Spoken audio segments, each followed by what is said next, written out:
In questa lezione ci concentriamo sull'importanza della durata delle note con il basso elettrico.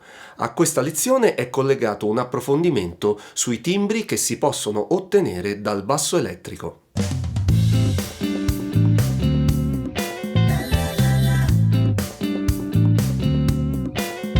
Ciao a tutti, bentornati e grazie di essere nuovamente in mia compagnia per questa quinta lezione nella quale cominciamo davvero a mettere entrambe le mani sullo strumento anche in senso più propriamente musicale. Infatti quello che proverò a spiegare oggi e su cui proporrò degli esercizi è uno degli aspetti più importanti che un bassista deve tenere in considerazione: la corretta durata delle note. Si tratta di un argomento apparentemente banale, se non addirittura ridondante. Infatti, se una nota vale un quarto, un ottavo o un sedicesimo, in teoria basta rispettarne il valore e il gioco è fatto. Nella realtà però le cose stanno in maniera un pochino differente ed è appunto quello che vorrei chiarire in questa lezione. Dando per scontato di essere dotati di una discreta musicalità, in particolare di un sufficiente senso del tempo, il modo migliore per spiegare quanto ho intenzione di dire è fare un esempio. Prendiamo una semplicissima ritmica come questa. Ricordando a scanso di equivoci che semplice non vuol dire facile, sovente anzi è il contrario, proviamo a sentire come potrebbe suonare su una base musicale. 1, 2, 3, 4.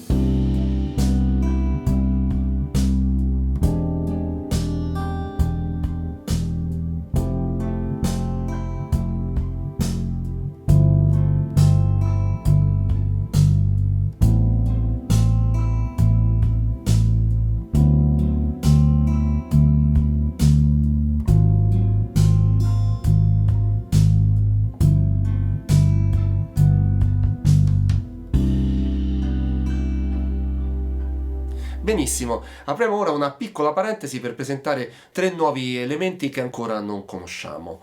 La pausa di semiminima del valore di un quarto, la pausa di croma del valore di un ottavo e poi c'è lo staccato rappresentato da un punto che si pone al di sopra o al di sotto della nota, da non confondere con il punto di valore che si mette di lato alla nota.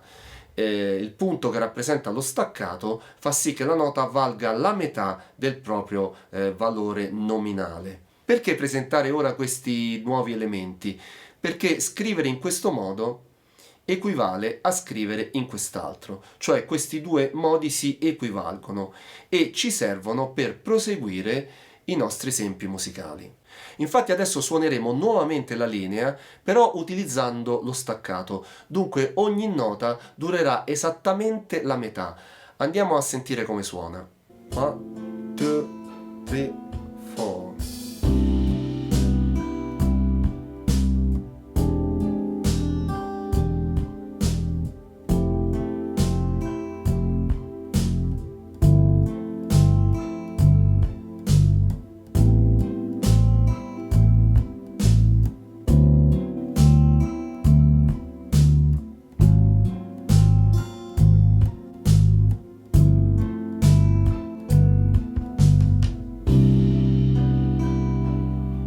Sentite la differenza tra il primo e il secondo esempio? Adesso risuonerò tutta la linea solo sulla batteria, alternando le note lunghe con le note staccate, in modo da metterne in evidenza le caratteristiche. Proviamo.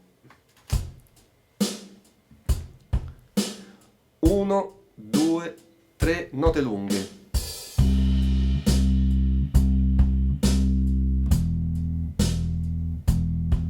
Staccate.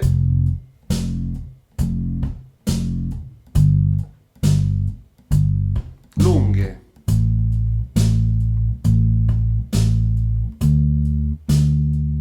Staccate.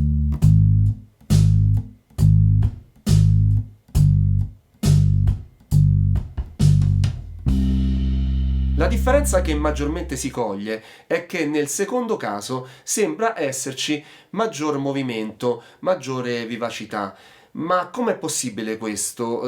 Da cosa dipende? Dipende dal fatto che suoniamo note più corte che in quanto tali sono separate da pause.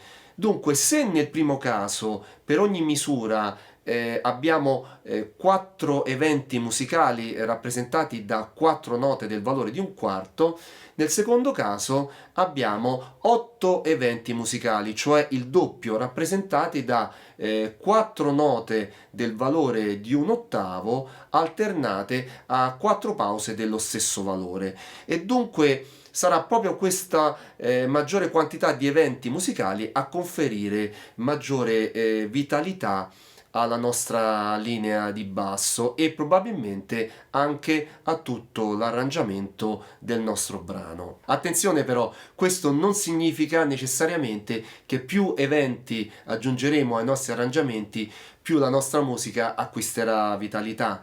È sempre necessario tenere presente il senso musicale ed evitare congestione e ridondanza ritmica che non renderanno mai un buon servizio alla nostra musica. La capacità di padroneggiare la durata delle note può fare davvero la differenza in un arrangiamento musicale. Facciamo ora un altro esempio con un groove molto utilizzato in ambito pop, nel quale la cassa della batteria e il basso seguono sostanzialmente lo stesso disegno ritmico. Per chi non fosse a conoscenza di come è fatta una batteria, eccola qui. E la cassa è quella che si suona con un battente azionato dal piede destro. I batteristi mancini, come Phil Collins per capirci, in genere suonano in modo speculare, dunque la cassa è affidata al piede sinistro. Il disegno ritmico della cassa della batteria nel ritmo che voglio andare a praticare è questo.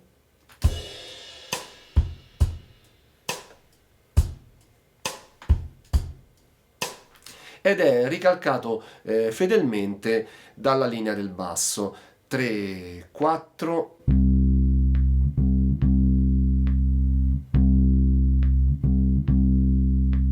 Solo che il basso ha una possibilità in più, cioè quella di poter allungare o accorciare le note, ed è esattamente ciò su cui voglio andare ad esercitarmi ora. Dunque eseguirò prima tutta la linea cercando di rispettare il più possibile il valore nominale delle note, per poi andare ad eseguire delle variazioni accorciando la durata delle note stesse. 2, 3, 4.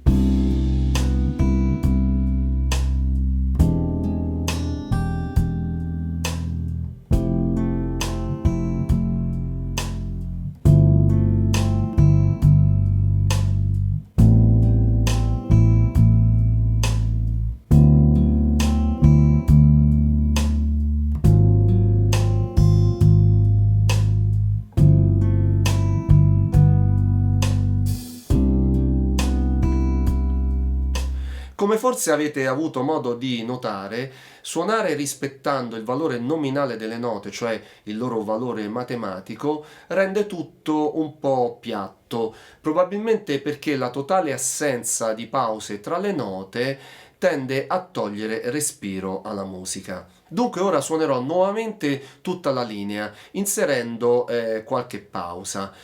Prenderò come riferimento il rullante della batteria che cade sul 2 e sul 4 della misura. In questo caso il rullante è suonato sul cerchio e non sulla pelle, dunque ha un suono un po' più legnoso e più netto. Quello che farò è questo: suonerò la mia prima nota che cade sull'1 e la interromperò esattamente quando arriva il primo rullante, cioè sul 2. Poi suonerò la mia seconda nota così com'è, che si trova sul levare del 2, e poi suonerò la mia terza nota che cade sul 3 e la interromperò esattamente all'arrivo del secondo rullante, cioè sul 4. Andiamo a sentire come suona. 2, 3, 4.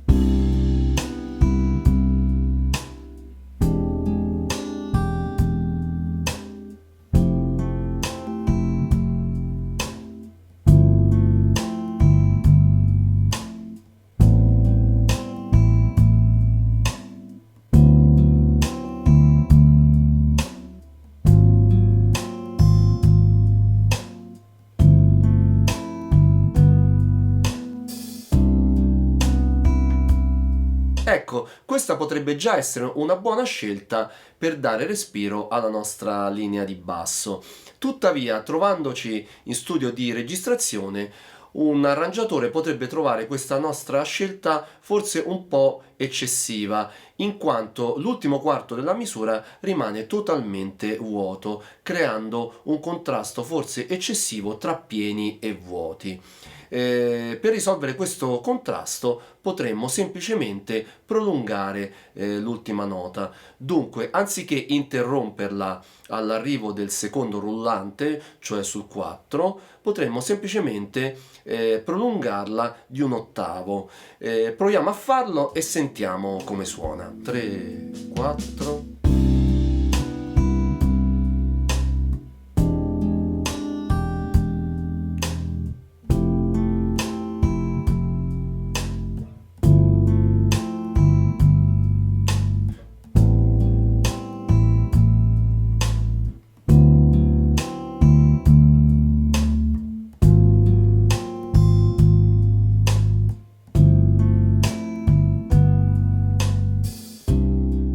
Sentita la differenza? A me sembra che si percepisca piuttosto nettamente, ma quello che mi sorprende ogni volta è come a fronte di una piccola differenza matematico-temporale si ottenga invece un'importante differenza di tipo musicale. Ecco, questo è uno degli aspetti della musica con cui il bassista si trova a confrontarsi maggiormente, uno di quegli elementi della musica che possono fare davvero la differenza tra una linea di basso che funziona e una linea di basso che funziona ancora meglio. Facciamo ancora un altro esempio, questa volta esageriamo e suoniamo le note tutte molto corte, molto staccate, compreso anche l'ottavo in levare. 2, 3, 4.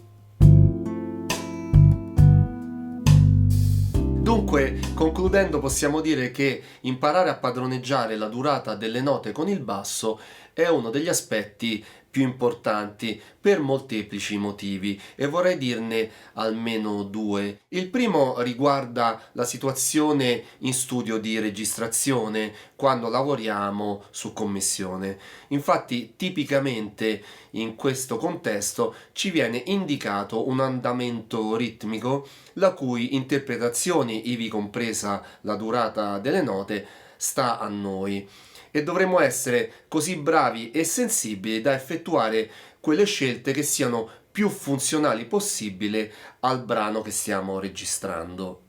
L'altra situazione è quella della musica dal vivo. Infatti, dopo tanti anni di attività live, posso dire che è davvero interessante, creativo e anche divertente utilizzare la variazione del peso delle note del basso, cioè la variazione della dinamica, ma anche la variazione della durata delle note, per ottenere una corrispondente variazione nel modo di suonare degli altri membri di una band. In effetti, il bassista assume il ruolo di direttore musicale, almeno in alcune situazioni. Bene, a vostra disposizione ora avete un video con una base per esercitarvi con varie ritmiche. Provate ad allungare o ad accorciare la durata delle note, così come ho fatto negli esempi precedenti. Provate ad allungarle o ad accorciarle tutte oppure soltanto alcune. Vi renderete conto da subito quanto sia sufficiente padroneggiare questo semplice concetto per dare respiro e varietà alle vostre linee di basso, rendendovi apprezzati bassisti. Nel video troverete la partitura, che sarà comunque scaricabile come sempre dalla Community tab. Non troverete più l'inquadratura delle mie mani, che ormai ritengo inutile. Troverete ancora il cursore indicante la misura corrente, ma soprattutto troverete le sigle degli accordi indicanti l'armonia che ho utilizzato per realizzare la base, in modo da cominciare a familiarizzare anche con questo aspetto della musica. Le note che suonerete eseguendo l'esercizio saranno queste: Do, Mi, Fa, Sol, La, Re, La bemolle e Sol. Cioè, in sostanza, tutte note appartenenti alla scala di Do, ad eccezione del Si che non è presente e con l'aggiunta di una nota fuori scala che è il La bemolle. Il mio consiglio è quello di eseguire prima l'esercizio così com'è, per poi provare a variare la durata delle note. Alla fine sentitevi liberi di diteggiare le note come volete, magari anche cambiando ottava, di inventare ritmiche vostre, insomma cercate di divertirvi. Il link al video dovreste vederlo in una scheda che appare qui sopra, ma in ogni caso lo troverete come sempre in descrizione, così come il link alla community tab per scaricare la partitura. Vi ricordo che a questa lezione è collegato un approfondimento che riguarda i vari suoni che si possono ottenere con il basso elettrico. Vi consiglio come sempre di guardarlo perché sono certo che troverete qualche spunto di vostro interesse. Anche il link dell'approfondimento dovrebbe apparire in una scheda qui sopra, ma comunque lo troverete in descrizione. Bene, per il momento è tutto, ci vediamo alla prossima lezione nella quale parlerò di un argomento molto interessante che in genere viene trattato in una fase più avanzata dello studio, ma ho deciso di anticiparlo perché ci consente di affrancarci almeno in parte dalla presenza di chitarristi e tastieristi, sfruttando una caratteristica del basso che in genere viene un po' sottovalutata.